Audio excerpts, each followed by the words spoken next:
The Galleon Club was a sanctuary of quiet power. It smelled of old leather, lemon oil polish, and the faint ghost of 1,000 expensive cigars smoked long ago. Dark wood paneling drank the afternoon light, leaving only soft amber pools from the brass lamps. Through a vast, plate glass window that ran the length of the room, the world of noise and fury carried on.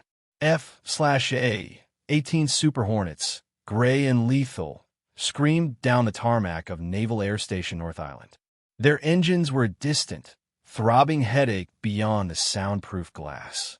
Inside, the only sounds were the respectful clink of heavy tumblers, the hushed murmur of conversation, and the rustle of starched uniforms. In a corner, nestled in a deep oxblood leather armchair, sat an old man. He was an island of stillness in the curated calm. His jacket was a soft, worn tweed, the color of dried moss. His jeans were faded, comfortable. His shoes were scuffed but clean. He did not belong. Every other person in the room wore the architecture of rank on their shoulders and sleeves. Crisp whites, tailored khakis, gold braid, and polished brass. The old man wore only time. It was etched in the fine web of lines around his pale blue eyes. It was present in the slight, persistent tremor in his left hand, which rested on the chair's arm. His right hand, however, was perfectly steady. It cupped a simple glass of water, condensation beating on its side. He was watching the jets. His focus was absolute, his posture relaxed, but not slumped. He looked like a piece of the furniture, something that had always been there and always would be. His name was Silas Hayes, and he was waiting for a ride. The heavy oak doors of the club swung inward, admitting a gust of noise and energy that felt like a violation. 3 young officers strode in, their laughter bouncing off the polished wood. They were sharks in a tranquil pond, all sharp angles and predatory confidence. At their center was Lieutenant Derek Thorne. Thorne was the academy poster boy made real. His jaw was square, his hair was perfectly cropped, and his dress whites were so bright they hurt the eyes. He was 26 years old and believed he had already conquered the world. The Navy was just a formality. His 2 companions, a pair of equally fresh-faced ensigns, orbited him, basking in his reflected glory. "I'm telling you," Thorne boomed, his voice too loud for the room. "The same said my landing was poetry," his words. He clapped one of the ensigns on the back, nearly knocking him off balance. The bartender, a young petty officer with sharp, intelligent eyes, polished a glass a little harder, her jaw tight. Thorne's gaze swept the room, not seeing people, but assessing status. He cataloged the ranks, the squadron patches, the wings of gold. His eyes were a quick, dismissive calculator of worth. And then they stopped. They landed on the old man in the corner. The corner where Silas sat was the club's unspoken VIP section. It had the best view of the flight line and the most comfortable chairs. By silent agreement, it was reserved for captains and above. For the flag officers, Thorne saw a civilian, an old civilian, in the best seat. A slow, arrogant smile spread across his face. Here was an opportunity, a chance to demonstrate his command, his ownership of this space. He leaned toward his friends, his voice a stage whisper that carried across the room. "Looks like someone's grandpa wandered in from the bingo hall." The ensign snickered, a sound like tearing paper. Several conversations around the room faltered. Heads turned, then quickly turned away. No one wanted to be involved. The air grew heavy. The old man did not move. He gave no sign he had heard. His gaze remained fixed on the runway, where a hornet was being guided into a hangar, its wings folded like a resting insect. This was, to Thorne, an unacceptable response. Silence was insolence. Stillness was a challenge. The old man was supposed to look flustered, embarrassed. He was supposed to shrink under the weight of Thorne's casual cruelty. He had not. Thorne's smile tightened. The humor vanished, replaced by a flinty annoyance. "Unbelievable," he muttered, shaking his head for the benefit of his audience. "Some people have no respect." He pushed himself out of his group's booth, his movements sharp and self-important. He strode across the Persian rug, his polished shoes making no sound. He was a predator closing in. He stopped beside the old man's chair, casting a long shadow over him. "Excuse me," Thorn said. The words were polite. The tone was not. It was the voice of someone talking to a child or a dog. Silas turned his head slowly. The movement was deliberate, unhurried. His eyes, pale and clear as a winter sky, met Thorn's. They held no fear, no anger, no deference. They were simply watching. "This section is reserved," Thorn stated, clipping the words. Silas's gaze drifted around the mostly empty section, then back to the lieutenant. "Is that so?" His voice was a low gravel, a sound like stones rolling in a slow river. It was quiet, yet seemed to fill the space between them. The simple question, devoid of any emotional inflection, threw Thorn off his rhythm. He puffed out his chest, a reflexive assertion of dominance. "I'm Lieutenant Thorn," he announced, as if the name itself were a weapon. "And you are?" Silas considered the question for a moment. "I'm just waiting for a ride," he said finally. This was not the answer Thorn wanted. He wanted a name to check, a status to dismiss. This vague, dismissive reply was fuel on the fire of his indignation. "That's not what I asked," Thorn snapped, his voice rising. "This is a restricted area. I need to see some identification. Now." The bartender, Petty Officer Anya Sharma, had been watching the encounter with a growing sense of dread. She was 22, but she had an old soul's understanding of people. She saw the petty tyranny in the lieutenant's eyes and the unnerving calm in the old man's. It was a dangerous combination. She decided to intervene. Wiping her hands on her apron, she walked over, her face a mask of professional courtesy. "Lieutenant, is there a problem? Can I get you anything?" she asked, her voice calm and steady. She subtly positioned herself between the two men. Thorn glared at her, incensed by the interruption. "This is officer's business, petty officer," he sneered, putting a contemptuous emphasis on her rank. "Go back to polishing glasses." Anya's eyes flashed, but she held her ground. "Sir, the gentleman is a guest of the Admiral. He is permitted to be here." It was a lie, a guess, a desperate gambit to de-escalate. She had seen the old man arrive, seen the way he carried himself, the way he looked at the jets not as a tourist, but as a connoisseur. Thorn laughed, a short, ugly sound. The Admiral's guest? This old fossil. He looked Silas up and down with theatrical disdain. "I doubt that very much. The Admiral doesn't keep company with vagrants." He turned his full attention back to Silas, his face now flushed with anger. The public challenge from an enlisted woman had wounded his pride. He needed to reassert his authority, and the old man was the perfect target. "ID," Thorn repeated, his voice low and menacing. "Or I will have the master-at-arms escort you from this base." Silas did not reach for a wallet. He didn't seem to have one. Instead, his gaze dropped for a fraction of a second. Thorn's eyes followed the look, and for the first time, he noticed the pin. It was fastened to the worn lapel of the tweed jacket. It was small, no bigger than a thumbnail, made of a dark, non-reflective metal. The design was strange. It was a stylized cartoon ghost, the kind a child might draw, with two empty circles for eyes. But this ghost wasn't floating aimlessly. It was holding a long, old-fashioned spyglass to one eye, peering intently. Thorn had never seen an insignia like it. It wasn't a squadron patch, not a unit crest he recognized. It looked homemade. Silly. He let out a snort of derision. "What is that supposed to be?" he mocked, pointing a finger at the pin. "Your bowling team logo." His ensign friends, who had crept closer, tittered nervously. Silas's left hand, the one with the tremor, came up and gently touched the pin. His thumb rubbed the worn surface of the metal, a gesture of old and deep familiarity. The tremor stopped. For a heartbeat, the world of the Galleon Club dissolved. The scent of lemon oil was replaced by the acrid smell of burning jet fuel and ozone. The gentle hum of the lounge became the high-pitched scream of a damaged engine. The soft leather chair was a hard ejection seat, pressing into his spine. Red lights flashed across a shattered canopy. An insistent, computerized voice chanted, "Warning. Hydraulic failure. Warning."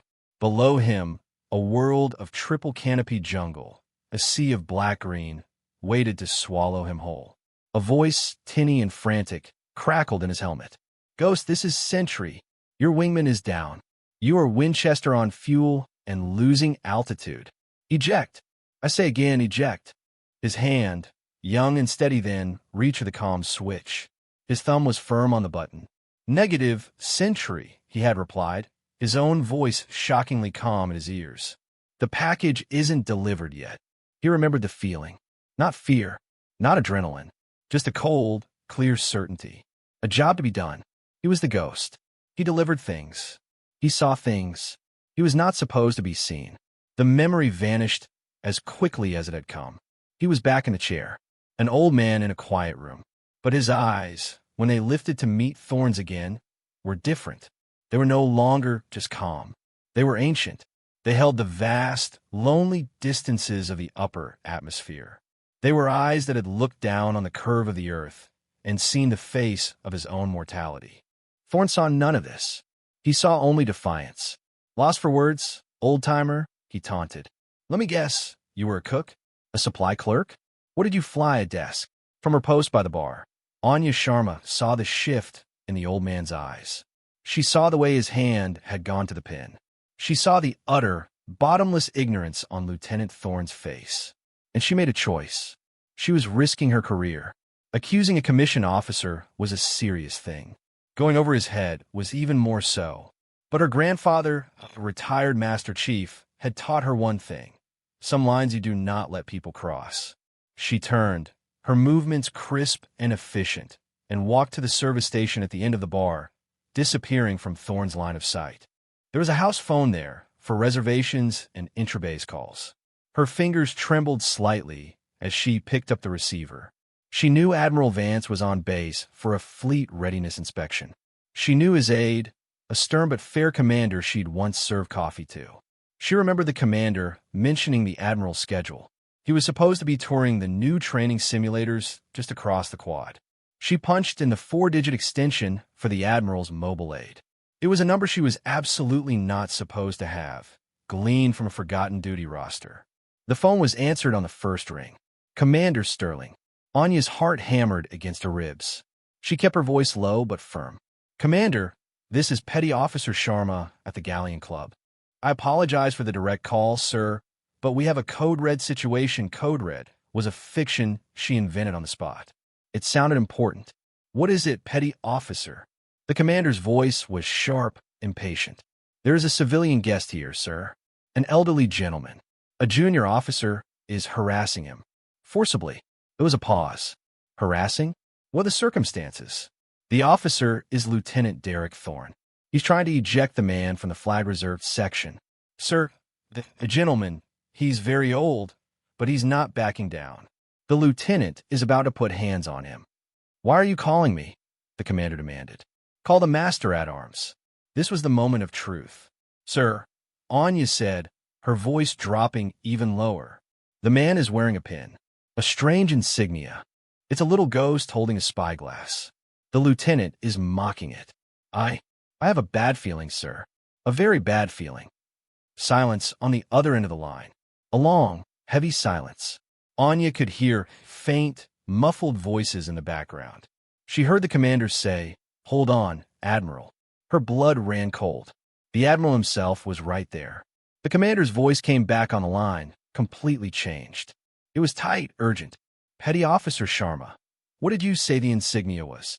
A ghost, sir. With a spyglass. Another pause, then, keep everyone there. Do not let anyone leave. We are on our way. The line went dead. Back in the main room, Thorne had reached his breaking point. The old man's silent refusal to be intimidated was an intolerable affront to his ego. The entire club was watching now, a gallery of silent judges. He had to end this. He had to win. All right, old man, that's it, he snarled, his face inches from Silas's. Party's over. On your feet. He reached out and grabbed Silas's upper arm, his fingers digging into the thin tweed. He meant to haul the old man out of the chair. The arm beneath the jacket was not frail. It was not soft. It was like grabbing a knotted oak branch. It didn't move. For a split second, Thorne was confused. The resistance was unexpected. That was when the world ended. The two heavy oak doors of the Galleon Club didn't open. They exploded inward. They slammed against their stoppers with a sound like a cannon shot, making the glasses on the bar rattle and jump. The entire room froze. Two master-at-arms, clad in full tactical gear and carrying rifles, stepped into the doorway, their expressions grim and robotic. They took up positions on either side, their presence sucking the very air out of the club. Between them, filling the doorway, strode a man who radiated pure, undiluted authority. Admiral Marcus Vance was in his late 50s, tall and lean, with a face that looked like it had been carved from granite. His service dress whites were immaculate. 4 silver stars glittered on each of his collar points, seeming to generate their own cold light. The low hum of the club ceased to exist. The silence was absolute, profound. It was the silence of a tomb. Thorn froze solid. His hand was still clamped on Silas's arm. His mouth hung slightly open. The blood drained from his face, leaving it a sickly, waxy white. He looked like a man who had just seen a ghost. Admiral Vance's eyes, a piercing, dark blue, swept the room in a single, contemptuous glance.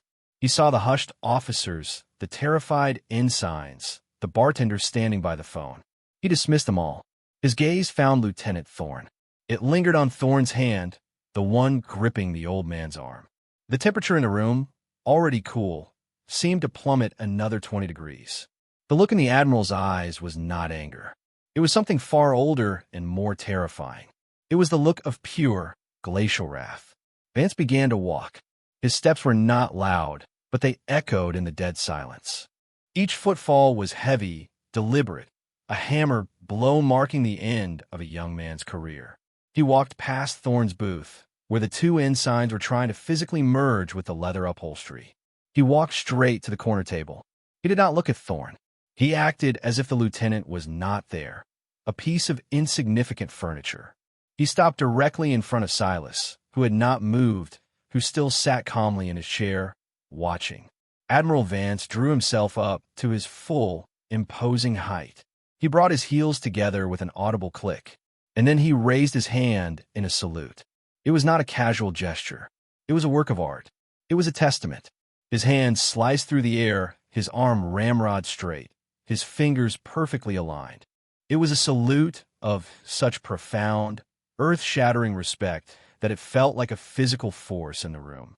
His voice, when he spoke, was clear and resonant, a command tone that could cut through engine noise and battle static.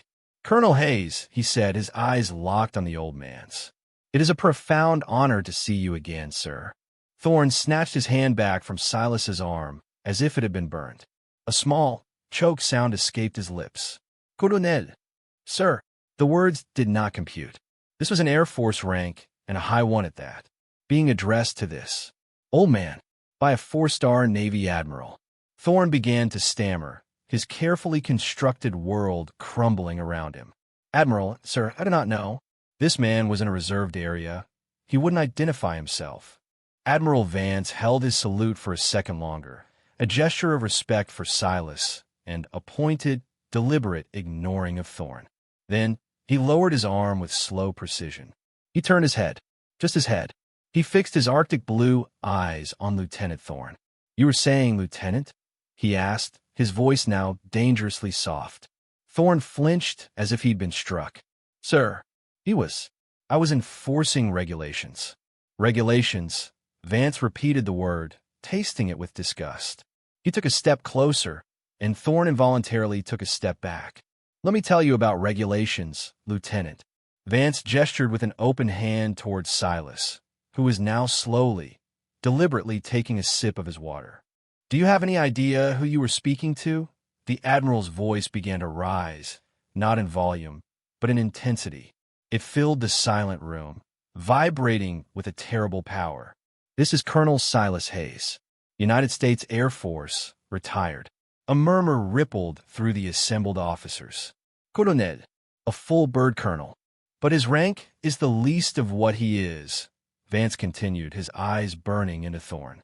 "The pilots who flew with him, the men whose lives he saved, they didn't call him Colonel. They called him Ghost." The name hung in the air.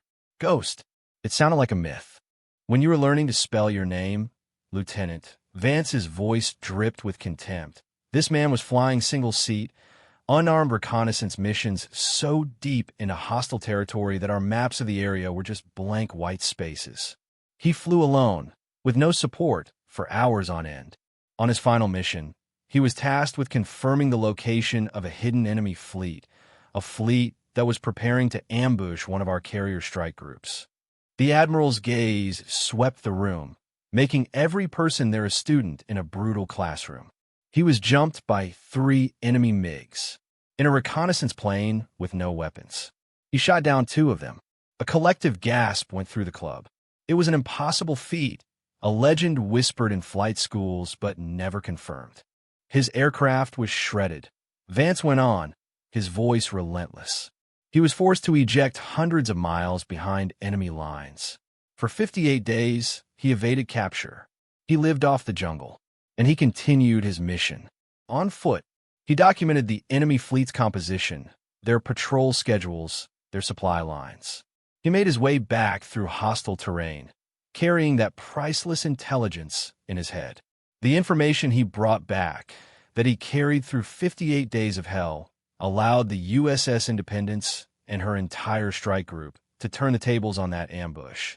He single-handedly saved over 5,000 American lives. Vance paused, letting the weight of his words settle. He pointed a rigid finger at the small, dark pin on Silas's jacket. That bowling team logo you so intelligently mocked? That is the insignia of the 77th Special Reconnaissance Squadron, a squadron that had only one member. It was created for him, and it was retired with him. It is more valuable than any medal because it represents a level of courage you cannot even comprehend. Vance took another step toward Thorn. The lieutenant was visibly trembling now, his face a mask of pure terror. This club, Vance said, his voice dropping to a lethal whisper, this entire base, this Navy, stands on the shoulders of giants like him. He is a living legend. He is owed a debt by every single person who wears a uniform, a debt of respect. And you, the Admiral hissed, his face now inches from Thorn's. You, in your pristine uniform that has never seen a day of combat. You, who have never had to make a decision harder than what to eat for dinner. You put your hands on him. You dare to humiliate a man who has bled for the very freedom that allows you to stand here and breathe. Vance's voice rose to a roar that shook the very foundations of the club. Lieutenant Thorn, you are a disgrace to your commission. You are an insult to the uniform. You are not fit to lead sailors. You are not fit to even be in their presence. He straightened up, his face a mask of cold judgment. Consider your career in the United States Navy over. Master at arms, he barked, not looking at the guards. Take this, child, to the brig.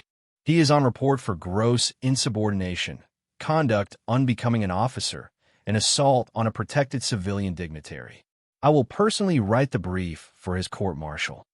The 2 armored guards moved forward. They each took one of Thorn's arms in a grip of iron. Thorn was limp, his eyes wide and vacant with shock. They began to haul him away. As he was dragged past his friends, the 2 ensigns looked at him with horror, then quickly looked away, their faces pale with fear and shame. They had hitched their wagon to a falling star, and it had just burned up in the atmosphere. The oak doors closed behind the procession, leaving a silence that was even more profound than before.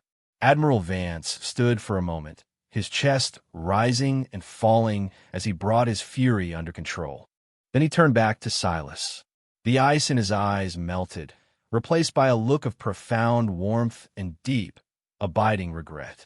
Colonel, Silas, he said, his voice now quiet and laced with emotion.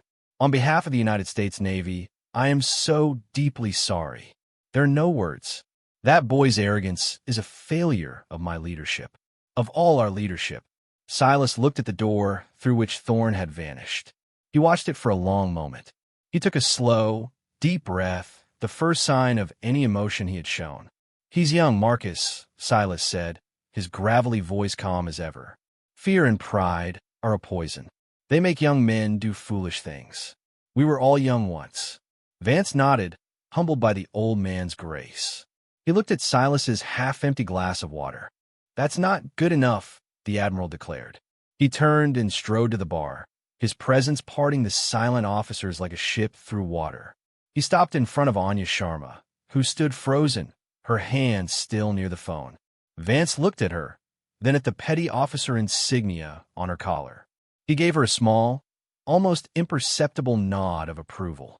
"Give me a bottle of the 25-year Glenmorangie," he commanded the stunned air. "And 2 of your best glasses."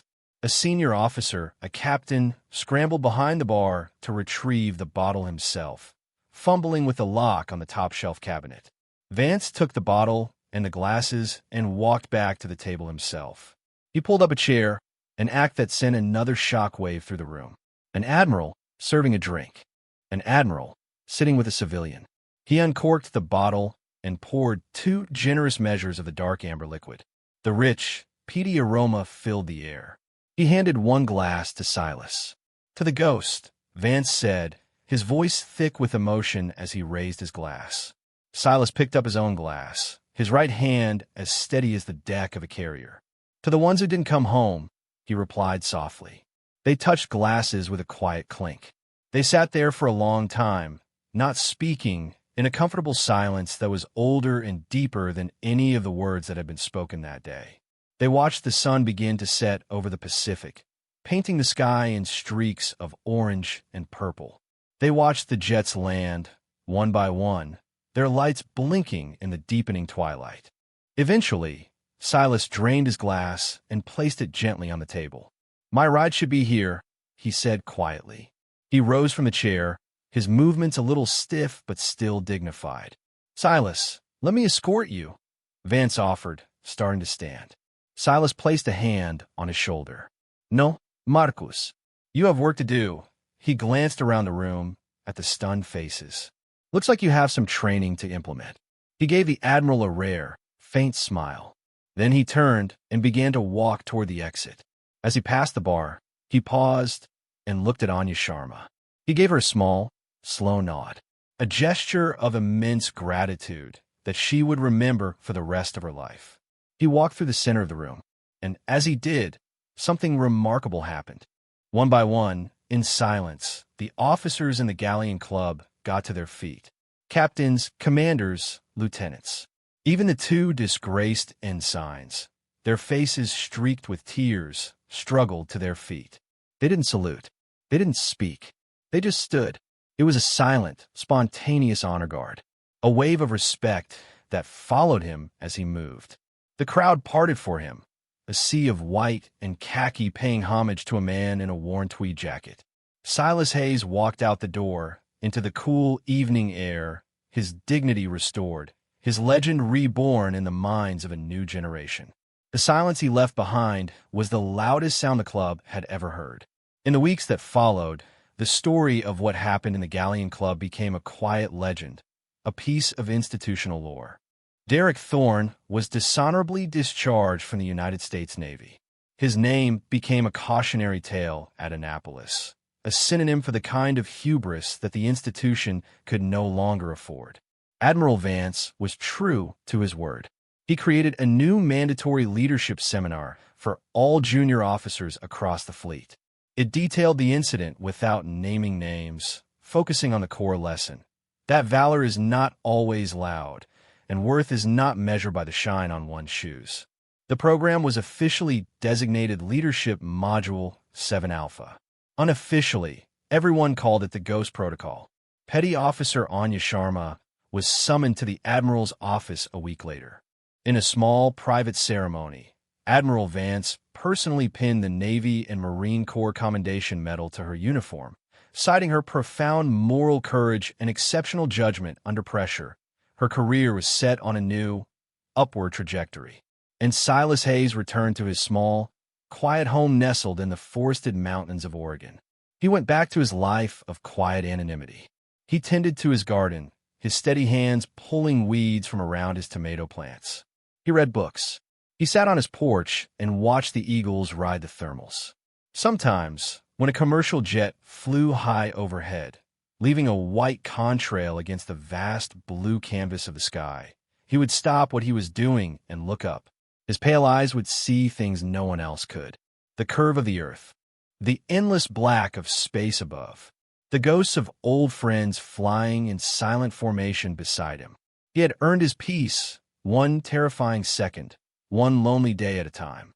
He wore his silence like a comfortable coat, a shield against a world that had forgotten how to listen. The truest strength is not in the noise you make, but in the quiet dignity you keep when the world is screaming.